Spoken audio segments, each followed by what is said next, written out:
오늘은 하나님과의 관계에서 예수를 닮아가자라는 말씀으로 은혜를 나누도록 하겠습니다.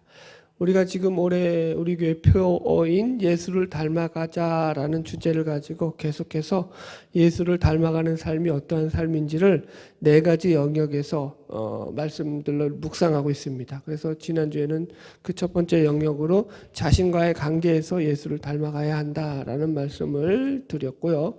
두 번째 오늘 말씀의 영역이 하나님과의 관계에서 예수를 닮아가는 삶에 대해서 말씀을 나누고자 합니다. 여러분, 과연 예수님은 하나님과의 관계에서 어떤 모습들을 통하여서 하나님과 건강한 영적 관계를 유지하였느냐라는 거죠. 성경은 이 부분을 매우 분명하게 우리에게 설명하고 있는데요. 제가 크게 오늘은 3가지로 정리했습니다. 첫 번째가 예배, 두 번째가 기도, 세 번째가 순종의 삶입니다. 말씀을 시작하기 전에 이런 행동 지침들이 신앙의 훈련이라는 것들을 다시 한번 여러분들에게 설명하고 말씀을 나누려고 해요. 이것이 행동 지침이다라는 것은 무슨 말이냐면은 어떤 명분이 아니라는 거예요. 명분론으로 가면 안 된다는 걸 분명히 이해하셔야 돼요. 그래서 이게 예배다, 기도다, 순종이다 이런 주제 하나만을 가지고 나는 예배 드렸으니까, 나는 기도했으니까 라는 이런 명분으로 가면은 이게 훈련이 안 돼요. 이 명분이 이 기독교에서, 기독교 신앙에서 우리 신자들이 제일 많이 실수하는 것 중에 하나가 이 명분론이에요. 명분론. 나는 했는데 라는 그 명분이 그게 잘못된 그 방향으로 갈 때가 많습니다. 그래서 왜냐하면은 이 명분으로 가면은 이렇게 되죠. 나는 맞고 너는 틀리다. 나는 했고 너는 안 했다. 라는 명분이 가야 돼요. 기도하자. 좋죠. 그래요, 안 그래요? 기도하자 하는데 누가 반대하겠어요? 근데 기도하자가 맞고 기도를 당연히 해야 되지만 그게 명분으로 가면은 나는 기도를 한 것에 대해서는 나는 그게 뭐예요? 내 자랑이 된다고요. 기도를 안 한 자들에 대해서는 저것들 기도도 안 하면서 가 된다고요. 그러면은 그런 명분으로 가면은 신앙은 가장 예수와 가장 멀어지는 그런 신앙의 모습이 되는 거예요. 이해하시겠어요? 무슨 말인지? 그래서 절대로 신앙은 명분으로 가면 안 됩니다. 훈련이고 연습입니다. 할렐루야? 좀 더 설명을 드려볼까요? 신앙의 훈련이라는 것은 이게 그릇을 깨끗이 닦는 훈련이다라고 생각하시면 돼요. 그러니까 그릇을 만드는 훈련이 아니라 내가 금그릇을 만들고 은그릇을 만드는 훈련이 아니라 내가 이미 그릇은 하나님께서 우리에게 다 허락하신 그릇이 다 있다고요. 그 그릇을 갖다가 깨끗하게 닦는 훈련, 깨끗하게 만드는 것이 신앙의 훈련이라고요. 금그릇 만들고 은그릇 만들자가 아니라니까요. 그러면은 거기서부터 뭐가 오죠? 차별이 오죠. 나는 금그릇이야. 너는 질그릇밖에 안 되는 게 어디다가 명함을 내밀어가 된다고요. 그러면 신앙은 벌써 이게 요원해진다고요. 신앙은 그렇게 이루어지지 않아요. 그래서 항상 우리는 하나님 앞에서 보배를 담은 질그릇이다라고 성경에서 이야기합니다. 바울의 이야기를 먼저 한번 읽어볼까요? 고린도후서 4장 7절 이렇게 말씀하고 있어요. 우리가 이 보배를 질그릇에 가졌으니 이는 능력의 심이 큰 것이 하나님께 있고 우리에게 있지 아니함을 알게 하려 함이라. 이렇게 해요. 그래서 우리는 보배를 담은 그릇이다라고. 그죠? 무슨 그릇? 질그릇. 그죠? 그래서 내용을 담은 그릇을 이 깨끗하게 만드는 것이 우리 신앙의 훈련이라는 거예요. 여러분. 그래서 디모데후서 3장 21절에 보면 이렇게 말씀하고 있죠. 그러므로 누구든지 이런 것에서 자기를 깨끗하게 하면 귀히 쓰는 그릇이 되어 거룩하고 주인의 쓰기에 합당하며 모든 선한 일에 준비함이 되리라. 이렇게 나와요. 무슨 말인지 알겠죠? 그릇을 깨끗하게 했을 때 그것이 거룩해져서 주인이 쓰기에 합당한 그릇이 된다는 거예요. 아무리 그릇이 좋아도, 그죠? 더러우면 거기에 보배를 담을 수 있어요? 없어요? 못 담죠. 그 얘기를 하는 거예요. 우리 신앙은 그래서 늘 깨끗한 그릇을 만드는 것이다 라는 것을 이해하셔서 절대로 예수를 믿으면서 그릇 싸움 하지 않기를 주의 이름으로 축복합니다. 그릇 싸움 한다는 게 뭐예요? 내가 맞네, 네가 틀리네. 그 싸움 하지 말라고요, 여러분. 할렐루야. 예, 그래서 바라기는 올 한해 저와 여러분이 예수를 닮아가는 이런 신앙의 훈련들을 통해서 예수 그리스도라는 이 보배를 담은 그릇, 거룩한 그릇, 깨끗한 그릇으로 주님 앞에 쓰임 받기를 주의 이름으로 축복합니다. 자, 첫 번째 하나님과의 관계에서 예수를 닮아가는 행동 집심. 첫 번째는 바로 예배입니다. 우리가 지난 시간에 예수님께서 유년 시절에 12살의 나이에 이제 부모와 헤어졌을 때, 홀로 남았을 때 예수님께서 어디가 있었다고 우리가 말씀을 해서 확인했죠. 성전에 머물러 계셨다. 그렇게 나오죠. 그리고 예수님의 부모님이 그를 찾으러 왔을 때 예수님께서 그 부모들을 향해서 했던 말이 뭐죠? 내가 내 아버지 집에 머물러 있어야 될 것을 어찌 몰랐느냐, 이렇게 대답하셨다고요. 그죠? 그래서 예수님께서는 이 성전을 가리켜서 내 아버지 집이다, 이렇게 말씀하셨어요. 그죠? 예. 여러분, 성전이 뭐 하는 거죠? 예. 옛날식으로 하자면 성전은 제사를 지내는 곳. 그래서 오늘식으로 하면 그것은 하나님께 예배 드리는 곳이 성전입니다. 그래서 이 성전을 내 아버지 집이라고 하면서 거기에 머물러 계셨다라는 것은 예수님께서는 그러니까 예배하는 것을 그 삶의 최우선순위로 두고 생각하고 계셨다라는 그런 의미가 들어가 있는 것입니다. 또 예수님께서 이제 공생애를 시작하시면서 말씀을 증거하실 때도 말씀을 증거하실 때에 어디서 증거하셨냐면은 회당이라는 곳에 들어가셔서 증거하셨다고 나옵니다. 제가 말씀대로 읽어드릴게요. 마태복음 4장 23절에 이렇게 나와요. 예수께서 온 갈릴리에 두루다니사 저희 회당에서 가르치시며 천국 복음을 전파하시며 백성 중에 모든 병과 모든 약한 것을 고치시니, 이렇게 나와요. 어디에서 복음을 전파하셨다고요? 저희 회당에서 가르치셨다. 온 갈릴리를 다니면서. 그죠? 그러니까 예수님이 가시는 곳마다 회당에서 말씀을 전하시고 가르쳤대요. 마태복음 9장 35절도 읽어드릴게요. 예수께서 모든 성과 촌에 두루다니사 저희 회당에서 가르치시며 천국 복음을 전파하시며 모든 병과 모든 약한 것을 고치시니라. 여기서도 모든 성과 촌을 다니면서 예수님께서 어디서 가르치셨다고요? 회당에서 가르치셨다.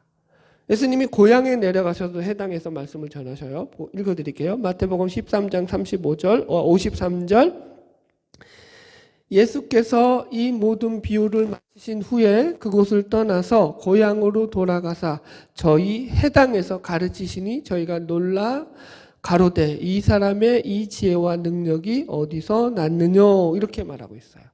그러니까 고향에 내려가셔서도 예수님은 어디서 말씀을 전하시고 가르치셨다고요? 회당. 그러니까 예수님의 복음을 전하는 주요 무대가 어디였다고요? 회당이었다라는 것을 기억하시면 됩니다. 자, 그러면 회당은 뭐냐라는 거예요. 회당은 뭐 이제 쉽게 설명하면 오늘날의 교회와 똑같은 거예요. 그러니까 이 유대인들이 랍비들이라고 하죠. 말씀을 가르치는 율법 교사들이 이제 그 회당에서 사람 유대인들이 와가지고 거기 속에서 이제 안식일마다 말씀을 나누고 말씀을 가르치는 장소. 오늘날 쉬고 나면 예배에 여러분들이 이렇게 주일날 예배장에 찾아와가지고 예배를 들으면서 제가 말씀을 여러분들에게 강론하는 것과 같은 그런 거예요. 그래서 제가 이제 거기 예루살렘에 성지순례 갔을 때도 이제 회당들이 있잖아요. 거기를 들어가 보니까 교회랑 똑같아요. 겉모습은 거의. 그래서 이제 앉는 구조들만 조금 이제 좀 틀린 거죠. 우리는 이제 자유롭게 앉지만 거기는 그래도 앉는 신분에 따라서 그 당시는 신분제도잖아요. 그래서 신분에 따라서 앉는 자리가 배치석이 좀 있었다라는 것 그 차이밖에 없지. 여튼간에 말씀을 강론하고 나누고 하나님께 예배드리는 장소로 이해하시는 게 쉽습니다. 그러니까 무슨 얘기예요? 회당에서 예수님이 주로 모든 말씀을 전하시고 예배드렸다라는 거예요.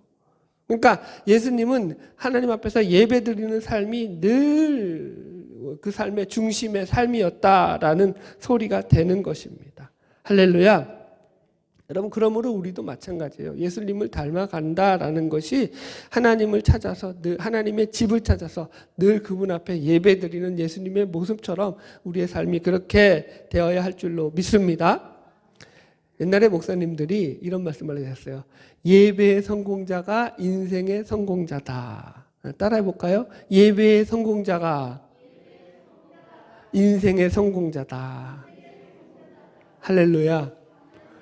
제가 젊을 때는 그게 말이 별로 안 와닿았거든요. 근데 나이를 먹어가면 먹어갈수록 야, 그게 진리다. 여러분. 하나님께 예배에 성공한다는 것만큼 그게 큰 게 없다니까요. 여러분, 예배를 성공하기 위해서 여러분 얼마나 많은 시험들이 있냐고요. 문제들이 있고. 여러분들 우리가 이렇게 나와서 예배 드리는 게 이게 하나님의 어마무시한 은혜예요.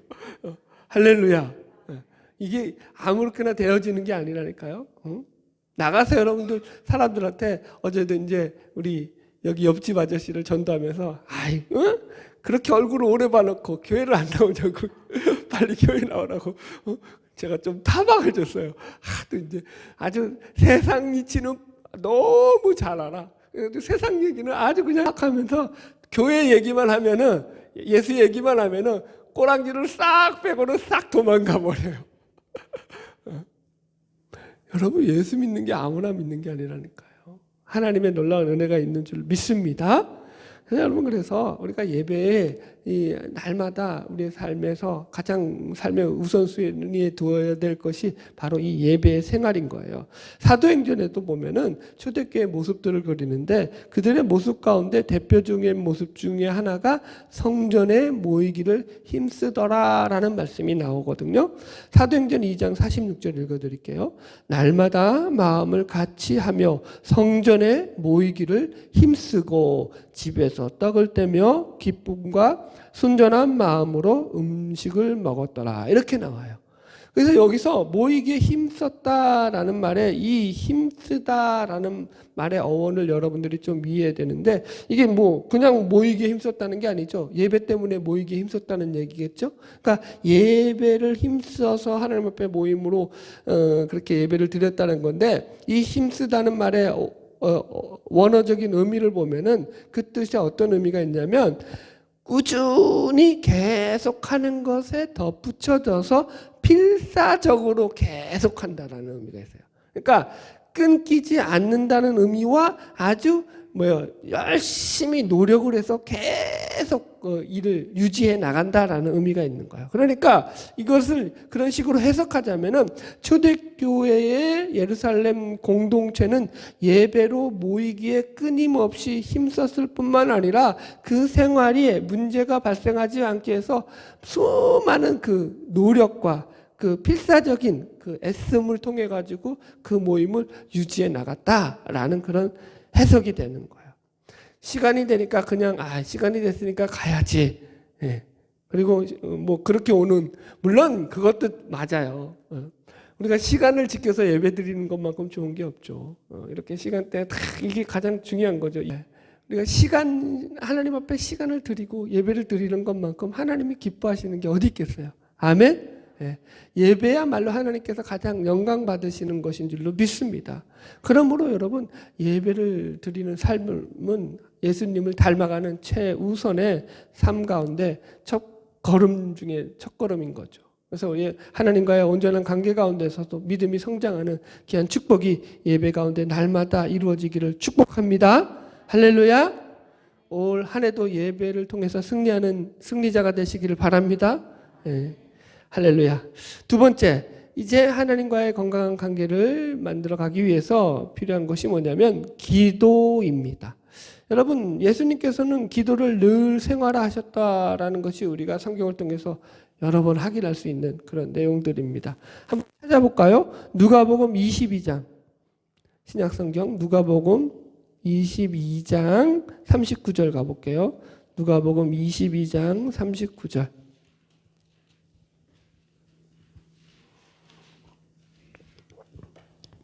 제가 가진 성경 136페이지 누가복음 22장 39절. 말씀에 읽기 전에 말씀에 대한 배경을 설명드리자면 이것은 예수님께서 그 유명한 겟세마네 기도로 알려진 말씀으로 이제 예수님이 십자가에 달리기 전날 밤, 그죠? 지금 그 군병들에게 붙잡히시기 전에 습관을 따라 감람산에 기도하러 올라가셨던 그런 내용들을 나오는 그런 내용들을 다루고 있습니다. 자, 누가복음 22장 39절 같이 읽을게요. 시작. 예수께서 나가사 습관을 따라 감람산에 가심에 제자들도 따라갔더니 이렇게 나오죠. 그러니까 예수님께서 기도하러 가실 때 어떻게 가셨다고요? 습관을 따라 기도하러 가셨다. 습관이 되어서 자연스럽게 기도의 자리에 가셨다라는 거예요, 여러분. 아멘? 그래서 기도는 습관으로 우리가 늘 우리의 습관이 되어야 한다라는 거죠. 그리고 이 본문에서 예수님께서 이 기도하러 가실 때를 우리가 다시 한번 묵상하자면 지금 가룟 유다가 은 30에 예수를 팔려고, 그죠? 병정들과 같이 예수님을 붙잡으러 올 때예요. 그죠? 그러니까 예수님이 이 사복음서 전체를 다 보셔도 마찬가지로 여러분들도 아시겠지만 그 사복음서에서도 동일하게 증가하는 내용이 뭐냐면 예수님께서 이제 곧 이 기도가 끝난 후에 예수를 모함하는 그 무리들에게 붙잡혀서 끌려가실 것을 알고 계신 상태라고요. 그죠? 그런데 그러니까 지금 예수님이 붙잡히기 전 가장 마지막 시간이 바로 이 시간이죠. 다른 표현으로 하면은 예수님이 속박되기 전 시간, 예수님이 자유를 가졌을 마지막 시간, 예수님의 자유가 허락된 마지막 이 시간에 예수님에게 허락된 이 자유의 시간을 예수님은 어디에다 사용하셨다고요? 기도에다 사용하셨다고요. 제가 지금 강조하고 싶은 게 이 부분이라고요. 여러분들 만약에 하나님이 여러분들에게 이제 내가 너희들 1시간 뒤에 너희들 데려가마 라고 했어요. 뭐 그럴 리 없겠지만 그냥 비유로 해보자고요. 그냥 1시간 너무 짧아요? 더 드릴까? 한 3시간 그래. 3시간만 주자. 더는 안 돼. 여튼 자 3시간 뒤에 내가 너를 데려가마 라고 했다고 합시다. 그럼 여러분들 뭐 하시겠어? 네. 가족 친지들에게 전화 돌릴 거예요. 하나님이 나 데려가신대. 그러면서 뭐 내가 못 해봤던 일 할 거야? 뭐 3시간인데 무슨 여행을 할 거야? 뭘 할 거야? 뭐 하라는 거야? 제가 지금 무슨 우스갯소리지만 예수님처럼 기도하시라고. 기도로 시간을, 예수님이 그 시간을 기도로 당신이 가셨던 마지막 그 자유의 시간을 기도로 마무리하시더라는 거예요. 여러분. 이게 얼마나 중요한 여러분 내용입니까? 여러분 우리는 이렇게 생각할 수 있지 않아요? 예수님은 하나님이시잖아요. 하나님이 굳이 하나님에게 기도할 필요가 있느냐라는 질문을 당연히 던져야 됩니다. 그렇지 않습니까? 예수님이 하나님이십니다. 사실상 기도하지 않으셔도 되십니다. 그런데 예수님은 그렇게 안 하십니다. 항상 기도하는 시간을 따로 정하셔서 기도하는 시간에 힘써서 기도하시는 모습을 우리가 성경을 통해서 확인할 수 있습니다. 자, 보세요. 오늘 본문 이 지금 말씀에서도 44절 보세요. 이 겟세마네 기도의 모습이 어떤 식으로 그려져 있냐면 제자들이 예수님의 모습을 본 거겠죠. 기도하는 모습을 이렇게 기록하고 있어요. 44절 시작. 예수께서 힘쓰고 애써 더욱 간절히 기도하시니 땀이 땅에 떨어지는 핏방울 같이 되더라. 아멘. 보세요. 예수님이 지금 하나님이신데도 지금 하나님께 이렇게 기도하고 계시다고. 여기 보니까 예수님의 기도의 모습을 갖다가 수식어를 3개나 달면서 여러분 그 기도의 모습을 제자들이 표현하고 있어요. 어땠냐면 예수께서 첫 번째 힘쓰고, 두 번째 애쓰고, 세 번째 더욱 간절히 기도하셨다. 힘쓰고 애쓰고 간절히 기도하셨다라는 거예요. 그래서 땀이 땅에 떨어져 핏방울이 될 만큼 그냥 그만큼 그러니까 아주 그냥 인간이 할 수 있는 최대한의 간절함을 가지고 기도했다고요. 제가 금요 철회 때도 잠깐 금요 기도회 때도 잠깐 설명했는데 옛날에 이제 한국교회가 막 부흥할 시절에 외국 목사님들이 한국교회 부흥을 갖다가 비결을 알려고 이제 막 찾아왔다고요. 그래서 이제 한국교회를 막 순방하면서 다니는데 한국교인들이 자기들하고 다른 외국의 그 교회들하고 다른 모습이 있어요. 기도하는 모습 속에서 첫 번째가 뭐죠? 주여 코리안 프레이어 주여 뭐 처음에 시작할 때 주여 하고 시작하잖아요. 그죠? 그게 달랐고 두 번째가 뭐냐면 뭐 주여는 그렇다 치더라도 기도를 하는데 이 한국 사람들은 전부 다 몸을 갖다가 가만히 안 두는 거야. 막 앞으로 흔들었다 옆으로 흔들었다 막 그냥 막 기도를 정신없이 하더라는 거야. 그래가지고 이제 외국인들은 그게 궁금하니까 외국 목사님이 한국 목사님에게 물어본 거죠. 왜 기도를 하는데 저렇게 몸을 막 앞뒤 좌우로 흔들고 그러느냐. 그러니까 그 한국 목사님이 그렇게 대답하더라는 거예요. 당신이 이 이유를 몰라서 당신 교회가 부흥을 안 하는 거라고. 무슨 말인지 이해하셨죠? 한국인들은 이렇게 기도하죠. 왜 이렇게 하죠? 거기에 뭐가 들어가냐죠? 우리의 간절함이 들어가는 거죠. 하나님 앞에 간절함은 마음을 가지고 기도하는 거예요. 그러니까 그 안에 생명력이 있고 예수 생명이 있고 기적이 나타나고 하나님의 능력이 나타나더라는 거죠. 아멘. 기도는 그렇게 하는 거예요, 여러분들. 하나님께 하는 건데 뭘 하나님 앞에 우리 막둥이가 와가지고 저한테 와가지고 거룩하게 아버지 저에게 동닭을 사주시면 정말 기쁘시겠습니다. 이러면 제가 뒤통수 때리겠죠. 어떻게 해야 돼요? 아빠 바지끄레기 잡고 아빠 나 오늘 통닭 먹고 싶어 이래야지 사주겠죠. 안 그러겠어요? 하나님이 아버지신데 거기에다가 무슨 체면이 있어요. 아버지한테 여러분 여튼 그 간절함 하나님이 예수님이 그렇게 기도하셨다고요. 자 여러분 좀 더 설명해 드릴게요. 이 부분을. 그러니까 예수님의 삶은 그냥 이 땅 가운데 오셔서 우리를 구원하시는 구원자로서의 삶으로만 사신 게 아니라고요. 그냥 이 땅에 오셔서 잘 들으셔야 돼요. 십자가에 달려 뭐라고 해야 되죠? 십자가에 달려 죽으시려고만 이 땅 가운데 오신 분이 아니라고요. 그거 하나만이 목적이 아니라니까요. 물론 우리의 구원자 되시는 게 가장 궁극적인 목적이시죠. 그렇지만 거기 속에 더 큰 목적이 들어가 있는 게 뭐냐면 참 하나님이 참 인간이 되어 오신 게 예수 그리스도라고요. 그죠? 그러니까 참 인간이 되셨다라는 것은 무슨 말이냐면은 참 인간으로서의 삶이 무엇인지를 우리에게 모델로서 보여주시기 위해서 오신 분이라고요. 이해하시겠죠? 그래서 예수님의 삶과 그 모습은 또 뿐만 아니라 예수님의 그 모든 하신 말씀은 전부 다 우리 참 인간이 어떻게 살아야 되고 어떻게 말해야 되는지를 보여주는 가장 중요한 모델이 되고 멘토가 된다는 거예요. 아멘? 그래서 여러분 우리가 배운다니까요. 예수님의 삶 그 자체가 메시지라니까요. 이해하시겠죠? 여러분. 그래서 예수님께서 친히 이렇게 기도하는 모습을 통해서도 우리에게 뭘 보여주시는 거예요? 기도는 이렇게 해야 한다는 걸 보여주는 거죠. 예수님이 감람산에 습관을 따라 기도하러 가셨습니다. 이와 같이 너희도 인간인 이상은 습관을 따라 기도해야 한다 이거예요. 너희들도 나와 같이 습관을 따라 늘 기도에는 습관이 들일 만큼 그 기도에 힘써야 한다라고 얘기하고 있다고요. 또 너희들에게 고난이 오고 환난이 오고 문제가 생겼느냐? 그러면 내가 겟세마네 동상에서 애쓰고 힘쓰고 더욱더 간절히 하나님 앞에 부르짖었던 것과 같이 너희도 그렇게 간절하게 부르짖어 기도해야 한다를 보여주고 계시다고요. 할렐루야.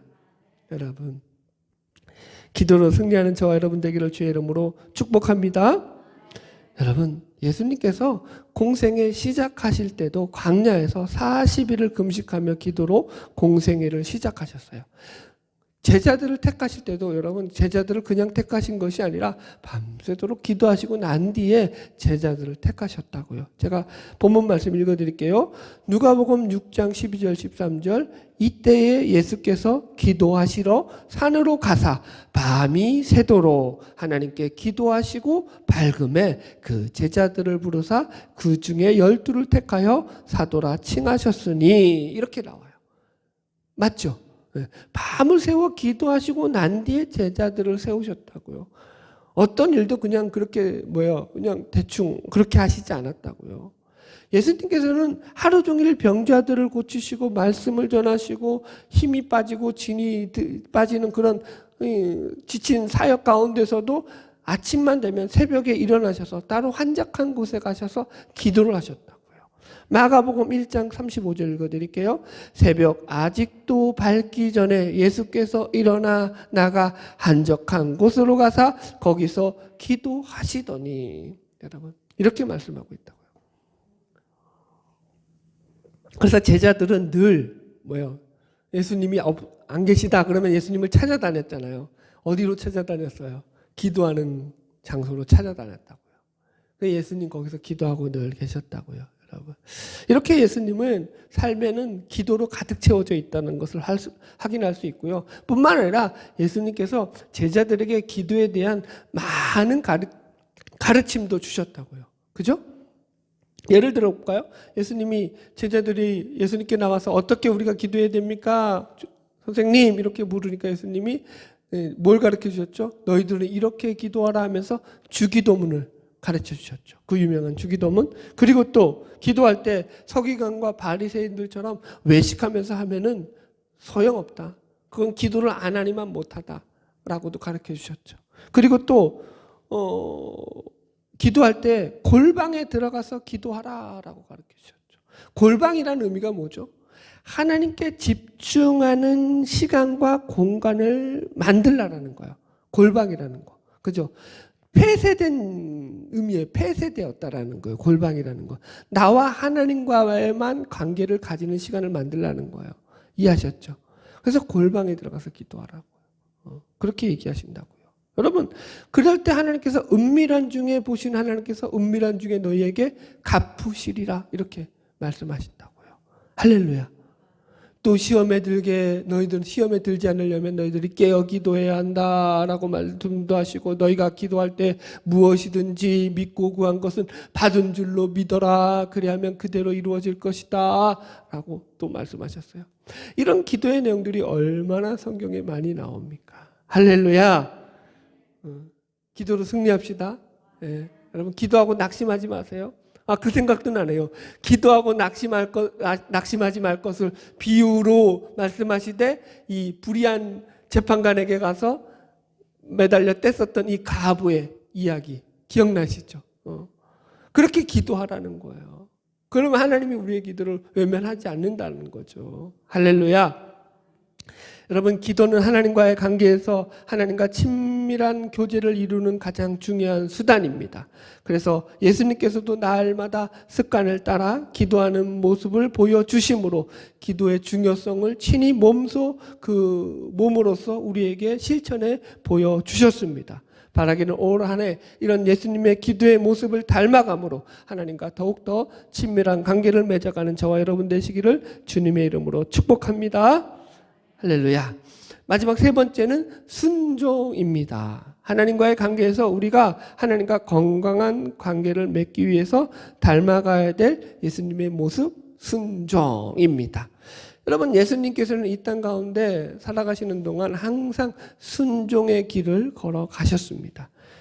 예수님의 어린 시절을 설명하는 누가복음 2장 51절 말씀에도 보면 예수께서 함께 내려가 나사렛에 이르러 순종하여 받으시더라라고 증언하고 있죠. 그래서 예수님은 이 하나님에게만 순종한 것이 아니라 육신의 부모였던 그 육신의 부모들에게도 순종하면서 그 삶을 살았던 그 삶이었다라고 성경이 증거하고 있습니다.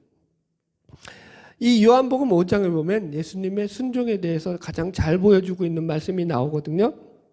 이 요한복음 5장은 근데 배경이 뭐냐면 이제 예수님께서 베데스다 목가에 38년 된 병자를 안식일에 고치신 그런 사건 이후에 이제 이 바리새인들과의 이 변론이 시작되었.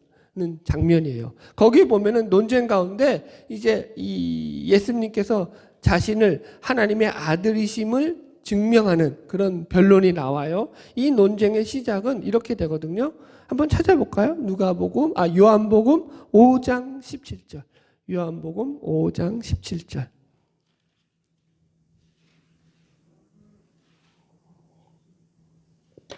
요한복음 5장 17절. 요한복음 5장 17절로 18절. 제가 가진 성경 150페이지입니다. 요한복음 5장 17절로 18절. 같이 읽을게요. 시작. 예수께서 그들에게 이르시되 내 아버지께서 이제까지 일하시니 나도 일한다 하시매 유대인들이 이로 말미암아 더욱 예수를 죽이고자 하니 이는 안식일을 범할 뿐만 아니라 하나님을 자기의 친아버지라 하여 자기를 하나님과 동등으로 삼으심이로라. 아멘. 여기서 보면 유대인들의 공격은 이거죠. 야, 너가 뭐 하나님의 아들이라고? 하나님이 내 친아버지라고? 그러니까 화가 나는 거죠. 한낱 인간인 주제에 하나님을 자기 아버지라고 하니까 네가 신이냐 이거죠. 그러니까 모르는 거죠. 모르니까 뭐 이럴 수 있죠. 여튼 그래서 이거 가지고 너가 신성 모독한다 해서 변론이 벌어지면서 논쟁 가운데서 이제 19절부터 예수님께서 당신의 이제 자신에 대한 그 증거를 하시는데 여기서 보면은 하나 중요한 게 그래서 여기 30절 말씀에 이런 말씀이 나와요. 같이 한번 읽어봅시다. 시작. 내가 아무것도 스스로 할 수 없노라. 듣는 대로 심판하노니 나는 나의 뜻대로 하려 하지 않고 나를 보내신 이의 뜻대로 하려 함으로 내 심판은 의로우니라. 아멘. 여기서 이 말씀의 의미를 좀 해석해 드리자면 예수님께서 그러니까 자신이 하나님의 아들인 것을 증거하는 그 증거 중에 하나가 뭐냐면 예수님은 자기가 하는 모든 일이 자기 뜻대로 한 것이 아니라 하나님의 뜻대로 했다라는 거예요. 그러니까 하나님의 뜻에 순종했다라는 말씀이에요. 그래서 자기가 하나님의 아들이다라고 지금 예수님이 설명하고 계십니다. 여러분 이해하시겠죠? 무슨 말인지? 그러니까 생각해 보십시오. 예수님은 하나님의 아들이시고 하나님이십니다. 그러니까 얼마든지 자기 마음대로 예수님 뜻대로 행한다고 하실지라도 어느 누가 뭐라고 할 사람이 없습니다. 그것이 예수님이 가진 신성의 본질이겠죠. 그런데 이 전능하신 하나님이심에도 불구하고 예수님은 모든 행동 하나하나를 아버지 되시는 성부 하나님의 뜻 안에서 그 뜻대로만 순종해서 행하셨더라라는 것이에요, 여러분. 여러분 신약 성경을 여러분들이 이제 쭉 읽어보시면서 예수님의 삶에서 예수님께서 당신이 행하시는 모든 이 행동과 말씀 가운데 아버지의 뜻과 벗어나서 아버지의 뜻에 순종하지 않고 독단적으로 말씀하시거나 행하셨던 일들이 하나라도 있던가요? 그게 없죠. 그게 대단히 놀라운 일이죠, 사실은. 여러분 이렇게 설명할게요. 우리 자식들이 착하거든요. 우리 자식들이 엄청 착해요. 우리 자식들이 그러면은 착함에도 불구하고 저한테 100% 순종할까요? 제 말에 100% 다 순종하고 아버지 말씀이니까 다 그대로 따라야겠다라고 그럴까요? 아니에요. 한 90%는 하는 것 같아요. 그래도 잘하는 거죠. 인간은요 100% 순종이 안 된다고요. 지금 그 얘기를 하는 거예요. 그죠? 그런데 예수님은 모든 삶에서 모든 행동에서 하나님의 뜻에 맞춰서 그 삶을 100% 순종하며 맞추며 살아가셨다라는 거예요. 그게 놀라운 거죠. 그게 성경의 증언이라고요. 그래서 성경은 예수님의 삶이 처음부터 끝까지 하나님께 순종하는 삶이었다라고 그렇게 증거하고 있거든요. 예를 하나 들어볼까요? 예수님께서 공생애를 시작하실 때 세례 요한에게 나가서 세례를 받는 장면이 나오잖아요. 그러니까 세례 요한은 예수님이 누군 줄 아니까, 그죠? 아니 내가 예수님에게 세례를 받아야 되는데 예수님이 어떻게 나에게 세례를 주셔요? 저는 예수님 세례 못 줍니다 라고 거부하잖아요. 그러니까 예수님이 세례 요한에게 하는 말이 뭐라고 하냐면은 제가 읽어드릴게요. 마태복음 3장 15절입니다. 예수께서 대답하여 이르시되 이제 허락하라. 우리가 이와 같이 하여 모든 의를 이루는 것이 합당하니라 하시니 이에 요한이 허락하는지라. 이렇게. 그러니까 세례를 자기가 예수님께서 받으시면서 모든 의를 이루시는 것이 합당하다라는 거예요. 모든 의를 이루는 것이라는 말은 무슨 말이냐면은 하나님의 말씀에 순종함으로 이루어지는 역사라는 의미예요. 그 말 자체가. 이해하시겠죠? 그래서 지금 예수님은 모든 삶 속에서 하나님의 의를 이루기 위해서, 하나님의 뜻을 이루기 위해서 그 길을 걸어가셨다라는 거예요. 유명한 십자가에 지시기 전에 겟세마네 동산에서 기도했던 사건 가운데서도 예수님이 기도하실 때 그 기도 가운데 내 뜻대로 마옵시고 아버지의 뜻대로 되기를 원하옵나이다 라고 기도하시잖아요. 누구 뜻이요? 네, 내 뜻이 아니라 아버지의 뜻. 그게 순종의 길이라고요. 여러분, 할렐루야. 이렇게 순종은 예수님께서 아버지 되시는 하나님과의 관계 맺음에 아주 중요한 삶의 모습이었습니다. 그러므로 우리도 예수님을 닮아가는 삶의 모습 가운데 하나님 앞에 순종하는 삶의 모습으로 살아갈 수 있기를 주의 이름으로 축복합니다. 할렐루야. 예, 여러분, 순종이라는 것은요, 이게 신자의 신앙이 자라나는 데 있어서 아주 중요한 하나님의 이 시험의 테스트의 과제예요.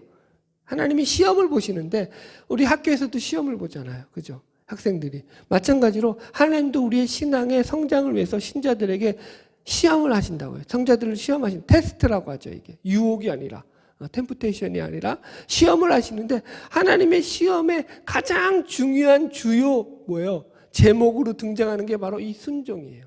과제. 그죠? 이제 아브라함 믿음이 좀 자랐잖아요. 그러니까 하나님이 아브라함에게 무슨 시험을 하죠? 그 아들 바치라는 순종을 시험하죠. 바칠 수 없는 그런 환경인데도. 그러니까 그게 무슨 시험이죠? 다른 말로 하면 순종의 시험이죠. 이해 가시죠? 이삭도 마찬가지예요. 여러 번 하나님께서 해라 마라를 말씀하시고 그것을 지키나 안 지키나를 확인하신다고요. 애굽으로 내려가지 마라. 가뭄이 왔는데 기근이 왔는데 그러시잖아요. 그래서 내려가지 않잖아요. 순종을 테스트한다. 야곱은 말할 것도 없고요. 야곱의 삶에서는 뭐 그게 한두 가지가 아니죠. 야곱이는 그런데 조금 더뎠죠. 우리들하고 비슷해요. 순종할 때도 있고 안 할 때도 있고 얻어맞았다가 다시 정신 차리고 돌아와서 또 하나님 앞에 서고. 그래서 그 130살 됐을 때 마지막 고백이 내가 험악한 세월을 살았나이다 라는 고백이잖아요. 왜 험악한 세월이겠어요? 자기가 순종을 제대로 못했다 이거예요. 다른 표현으로 하면 영적으로 보면. 그러니까 온전한 순종보다는 왔다 갔다 하는 삶 가운데서 그래도 하나님께서 인도해 주셔서 여기까지 왔다. 할렐루야. 여러분. 그래서 여러분 순종을 잘 하시기를 바랍니다. 순종의 테스트를 통과하면은 하나님 앞에서 우리 신앙이 한 단계 성숙하는 거예요. 성장하는 거예요. 그리고 하나님께서 예비하신 축복이 우리 가운데 주어질 줄로 믿습니다. 결론의 말씀입니다. 오늘 본문 말씀이 마태복음 22장에서 이제 율법사가 어느 계명이 크냐라고 예수님께 질문했을 때 예수님께서는 내 목숨을 다하고 내 마음을 다하고 내 뜻을 다하여 주 너희 하나님을 사랑하라 하였으니 이것이 크고 첫째 되는 계명이다 라고 이렇게 말씀하셨습니다. 그러니까 결국 이 말씀은 무슨 의미인가 하면 우리 신자들의 삶에 있어서 하나님을 사랑하는 것이야말로 삶의 최우선순위에 두고 살아가야 되는 문제라는 거예요. 그것이야말로 예수님을 닮아가는 모습이라는 거예요. 오늘 말씀식으로 이것을 해석해 드리자면 이런 거예요. 우리의 삶 속에서 예배라든가 기도라든가 순종이라는 이 모습들도 그 모습들의 근본 바탕에는 뭐가 있냐면 내가 하나님을 사랑하고 우리가 하나님을 사랑하는 마음 속에서 행하는 그런 신앙의 훈련들이 된다는 거예요.